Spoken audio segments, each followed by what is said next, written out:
Jika ada seorang muslim heran, panik, marah melihat ada Yahudi memperkosa wanita-wanita muslimah, berarti dia muslim ini tidak faham Al-Quran dan Sunnah. Di antaranya orang-orang munafik itu selalu membela orang kafir.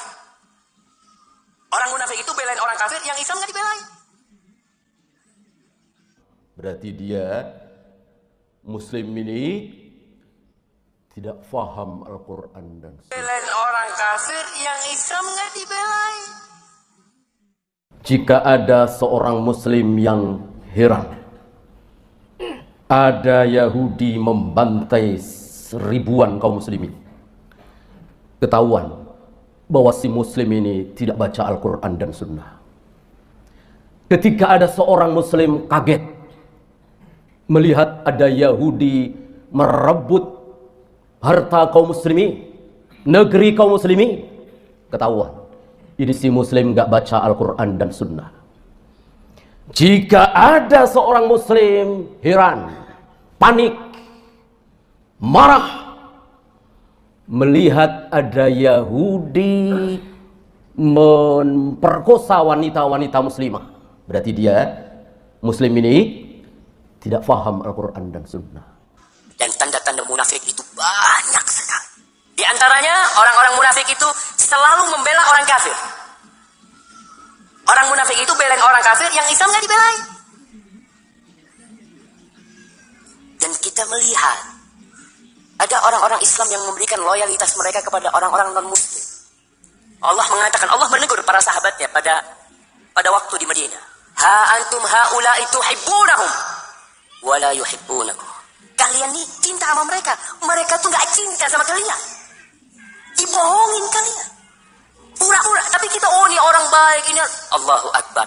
Allah tuh tahu dengan isi hati mereka. Allah tahu. Tapi kadang kala kita sekolah hati-hati, jangan sampai kita termasuk orang munafik. Ini anjuran membuat orang kafir sedih dan jengkel. Disyariatkan masyru'iyatu ighadatil kufar. Ighadatil kufar. Tapi catatannya nggak boleh menzalimin. Bagaimana membuat orang-orang itu marah, jengkel? Ya kita tunjukkan kebesaran Islam. Kita tunjukkan keindahan Islam. Orang-orang kafir di masa sekarang berusaha membentuk opini di masyarakat bahwasanya Islam itu teroris. Islam itu agama yang cinta damai. Tunjukkan kepada mereka kalau kita cinta damai. Mereka tahu sebagian di antara mereka ya, bahwasanya kita agama yang benar. Maka kita perlu tunjukkan kebesaran Islam kepada mereka. Umar bin Khattab radhiyallahu ta'ala anhu ingin membuat orang-orang kafir jengkel, sakit hati mereka. Karena selama ini mereka membuat umat Islam tersakitin, terzalimi oleh mereka. Apa penyebabnya? Tidak ada orang kuat yang masuk Islam. Kebanyakan orang-orang yang lemah. Tapi tatkala Umar bin Khattab masuk Islam, dia panggil satu orang untuk menyebarkan informasi dia masuk Islam.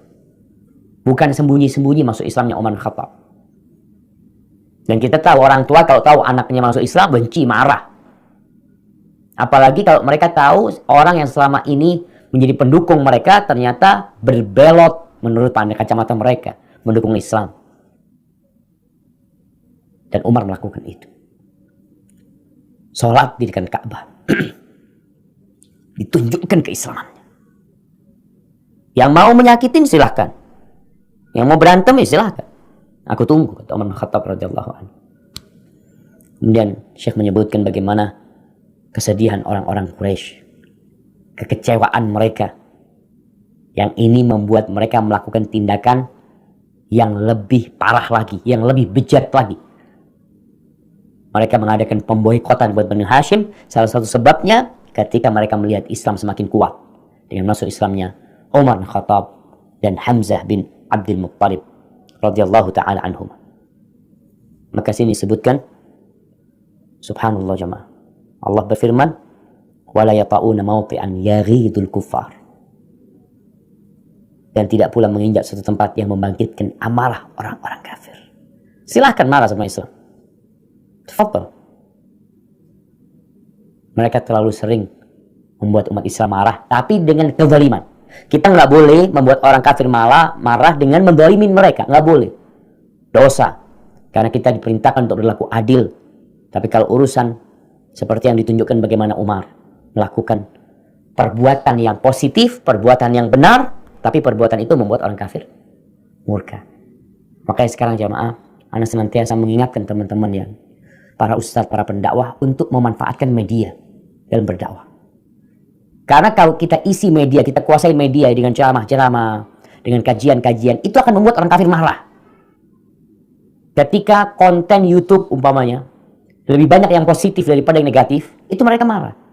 Ketika orang susah melihat konten-konten negatif karena banyaknya ceramah-ceramah yang memenuhi atau membanjiri YouTube, itu akan membuat mereka marah. Dan kita lakukan itu. Apa saja yang bisa kita lakukan? Mereka beranggapan, oh umat Islam itu kolot ya, umat Islam itu kotor umpamanya. Kita tunjukkan kita itu bersih. Jadi malu mereka.